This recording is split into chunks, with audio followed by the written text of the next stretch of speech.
துடக்கப்பள்ளி துபராவதியில் 4ஆம் வகுப்பு படிக்கின்றேன். நான் உங்களுக்கு ஒரு கதை சொல்லட்டா? ஒரு வீட்டில் ஒரு பையன் இருந்தானா. அந்த பையன் இருட்டான நேரத்தில் 4 மெழுகுவர்த்தி ஏற்றி வச்சானா. ஏற்றி வச்சுட்டு வெளியே போயிட்டானா.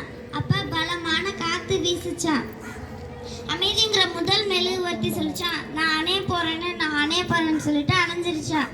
அன்புங்கிற 2வது மெழுகுவர்த்தி சொல்லிச்சான், நானும் அணைய போறேன்னு சொல்லிட்டு அணைஞ்சிருச்சான்.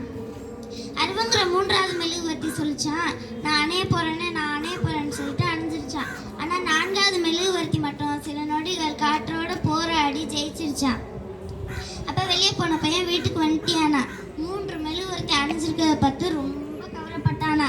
அதுக்கு 4வது மெழுகுவர்த்தி சொல்லிச்சான், கவலைப்படாதே, நான் இருக்கிறேன், என்னை வச்சு அணைஞ்சு போன 3 மெழுகுவர்த்தியும் ஏத்திக்க அப்படின்னு சொல்லிச்சான். அதுக்கு அந்த பையன் ஆச்சரியப்பட்டு, உன் பெயர் என்ன அப்படின்னு கேட்டானா.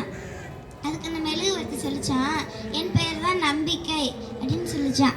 இந்த கதையிலேருந்து நம்ம என்ன தெரிஞ்சுக்கிறோம்னா, நம்ம வாழ்க்கையில் எந்த சூழ்நிலையிலும் நம்பிக்கையை மட்டும் இழக்கவே கூடாது. நன்றி.